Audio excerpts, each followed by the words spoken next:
नमस्ते दोस्तों, welcome to the UPSC history series on this channel. मैं यूपीएससी की तैयारी कर रहा हूँ महेश कुमार बनवाल की बुक से।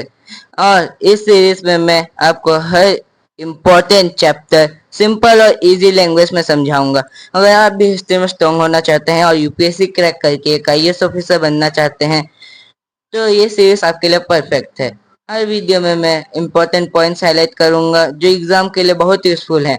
तो चैनल को सब्सक्राइब करो और बेल आइकन दबाना मत भूलना।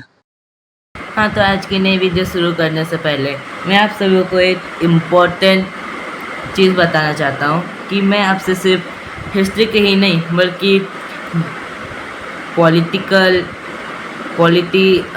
जियोग्राफी, वर्ल्ड जियोग्राफी और इकोनॉमिक्स के भी वीडियो अपलोड करूँगा इस चैनल पे। तो अगर आपको भी वो सभी वीडियोस देखने हैं तो चैनल को सब्सक्राइब कर लीजिएगा। तो आज की नई वीडियो शुरू करते हैं। तो पिछले वीडियो में हमने इंस्क्रिप्शंस के बारे में जाना था, तो आज उनके बारे में और जानते हैं। The inscription serve as touchstone to determine the authentication information derived from various historical sources. तो ये जो इंस्क्रिप्शंस है उनसे हम पता कर सकते हैं कि जो हमें इंफॉर्मेशन दूसरे हिस्टोरिकल सोर्सेज से मिली है वो असली है, वो सही है या नहीं। There are different types of inscriptions in India, such as cave inscriptions, pillar inscriptions, seal inscription, etc. Most of the inscriptions are mainly in two languages, Sanskrit and Prakrit. तो इंडिया में भी इंस्क्रिप्शंस बहुत type के हैं, जैसे कि केव inscription, pillar inscription etcetera. और जो हमारे इंडिया में इंस्क्रिप्शंस है वो मेनली टू लैंग्वेजेस में है। पहला तो है संस्कृत और दूसरा है प्राकृत। It is not only the inscriptions found in India which help us in knowing the ancient history. Some of the inscriptions in foreign lands also help us in sustaining the facts of ancient Indian history. These inscriptions throw light on social and cultural links between India and the country in which such inscriptions exist. तो हमें जो inscriptions India में ही पाए गए हैं उसे से हम पूरे एंशिएंट हिस्ट्री को नहीं पता कर सकते हैं। कुछ इंस्क्रिप्शंस जो हमें दूसरे कंट्रीज में भी मिले हैं उनसे भी हम इंडिया के हिस्ट्री के बारे में पता किए हैं और उन इंस्क्रिप्शन से हमें इंडिया और उस कंट्री के बीच के लिंक के बारे में पता चलता है। तो यहाँ पे कुछ बॉक्सेस में दिए गए हैं, उसे हम ना क्या करेंगे, संडे को एक वीडियो में लाऊंगा, उसमें हम ये जितने भी बॉक्सेस में हैं पिछले भी पेजेस में थे उन्हें हम एक वीडियो में पूरा कवर करेंगे जितना हो पाएगा। तो अगर आपको भी वो वीडियो देखना है तो संडे को तैयार रहिएगा। तो यहाँ पे भी दिया है, इसे भी हम उसी वीडियो में कवर करेंगे। हाँ, तो अब जो हमारे आर्कियोलॉजिकल सोर्सेस थे वो उनके बारे में हम जान चुके हैं, तो अब पढ़ते लेते रिसोर्सेज के बारे में। Indians knew writing as early as 2500 BC. Our most ancient manuscripts are not older than the 4th century AD. In India, they were written on beech bark and palm leaves. तो Indians जो थे उन्होंने writing को ना 2500 BC में सीखा था, और वो हमारा जो ओल्डेस्ट मैन्युस्क्रिप्ट है वो 4th सेंचुरी AD का है। और इंडिया में जो मैन्युस्क्रिप्ट्स थे वो बीच पार्क और पाल्म लीफ में लिखे जाते थे, जिनके इमेजेस आप स्क्रीन पर देख सकते हैं। Indian literary sources are of two types. तो इंडियन में जो लिटरेरी सोर्सेस हैं वो मेनली टू टाइप्स के होते हैं। पहला है religious literature. It includes Brahmanical literature, Buddhist literature and Jain literature.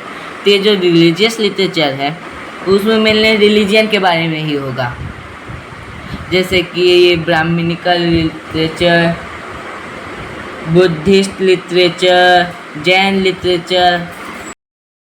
तो अगला है non religious secular literature. It includes historical works like Dharma Sutras, Smritis, Kautilya's, Arthashastra, Kalhana's, Tarangini, Ashtadhyayi by Panini and Sangam literature.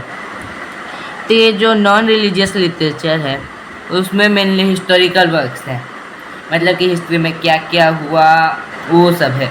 इसका रिलीजियस से कोई लेना देना नहीं है। और ये जो रिलीजियस लिटरेचर उसमें खाली रिलीजन के बारे में बताया गया है। तो अब चलिए पढ़ते हैं रिलीजियस लिटरेचर के बारे में डिटेल में। This text convert religious rights ideas and practices. ये जो रिलीजियस लिटरेचर है उसमें रिलीजन के बारे में ही बताया गया है कि रिलीजन के आइडियाज, प्रैक्टिसेस, अनुष्ठान वगैरह। They are not intended to deal with history as there were 3 main religions in ancient India.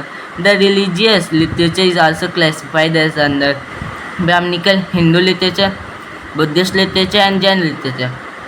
तो ये जो रिलीजियस यहाँ पे भी लिखाया है कि ये जो रिलीजियस लिटरेचर है उसका हिस्ट्री से कोई भी लेना देना नहीं है। और एंशियंट इंडिया में मेनली 3 रिलीजन थे और जो रिलीजियस लिटरेचर है उसे भी इन तीनों ग्रुप्स में बांटा गया है। पहला तो आता है हमारा हिंदू लिटरेचर, दूसरा बुद्धिस्ट लिटरेचर और तीसरा जैन लिटरेचर। तो अभी हम पढ़ेंगे ब्राह्मणिकल लिटरेचर, मतलब कि हमारे हिंदू लिटरेचर के बारे में। Shruti text, these are those text that have been transmitted orally for many centuries. Later they were written down and the earliest surviving manuscript belongs to the 11th century. It includes the Vedas, Brahmanas, Aranakas and Upanishads. ते जो श्रुति text हैं इन text को बहुत सदियों से orally बोला जाता था, मतलब कि कथा टाइप का, और इनको बाद में लिखा गया, मतलब कि पहले इसे सबको याद रखते थे, बाद में इसे लिखा गया। और जो अर्लीस्ट सर्वाइविंग मैन्युस्क्रिप्ट है वो 11th सेंचुरी का है। और ये जो श्रुति टेक्स्ट है इसमें हमारे वेदास, ब्राह्मणास, आरण्यकास एंड उपनिषद आते हैं। तो चलिए हम पढ़ते हैं वेदास के बारे में। तो वेद वगैरह के बारे में तो बहुत लोग जानते होंगे जो हमारे हिंदू होंगे। The word Vedas derive from with literally means knowledge. तो ये जो वेदास वर्ड है उसे विद वर्ड से लिया गया, जिसका मतलब होता है नॉलेज। नॉलेज मतलब ज्ञान। They are thought to embody an eternal self existent truth realised by the rishis in a state of meditation और revealed to them by the gods. तो ये जो वेदास में जो लिखे गए हैं उनमें उन्हें ऋषियों ने लिखा है, और उसमें वो सब चीज़ें लिखी हैं जो उन लोगों को ट्रुथ पता चला है। कैसे बताऊँ, जैसे कि उनको भगवान ने बताया हो या फिर उन्हें सच का पता चला हो। लाइक मेडिटेट करते हुए बहुत लोग तप वगैरह करते हैं, तो उस टाइम पे उन्हें उस सच्चाई का पता चला और उन्होंने इन वेदास में लिखा है। 4 वेदास इंक्लूड ऋग्वेद, सामवेद, यजुर्वेद एंड अथर्ववेद। तो मेनली 4 वेदास होते हैं, ऋग्वेद, सामवेद, यजुर्वेद और अथर्ववेद, जिनके इमेजेस आप स्क्रीन पर देख सकते हैं। तो द ऋग्वेद बिलोंग्स टू रफली 1500 to 1000 BC and the Samved, Atharved, Yajurved, the Brahmanas and the Upanishads belongs roughly to 1000 to 500 BC. तो ये जो ऋग्वेद है वो 1500 से 1000 BC से बिलोंग करता है, और जो सामवेद, अथर्ववेद, यजुर्वेद, ब्राह्मणास और उपनिषद से वो 1000 से 500 BC में बिलोंग करते हैं। Of which Rig, Sama and Yajur are believed to be Aryan work while Atharva to be non Aryan. तो ये जो ऋग, साम और यजुर्वेद है उनको माना जाता है कि उन्हें आर्यनस एक था, मतलब कि ग्रुप मान सकते हो, जैसे कि ये मौर्य वगैरह हैं, गुप्तास हैं, तो वैसे ही आर्यन एक थे। वो माना जाता है कि उनके द्वारा ऋग, साम और यजुर्वेद लिखा गया है। और जो अथर्ववेद है वो किसी आर्यन के द्वारा नहीं लिखा गया, मतलब कि नॉन आर्यन वर्क है। The Vedas give reliable information about the culture and civilization of the Vedic period, but do not give insight on political history. Example, the Rig Veda contains prayers, while the later Vedic text comprises prayers, rituals, magic and mythological stories.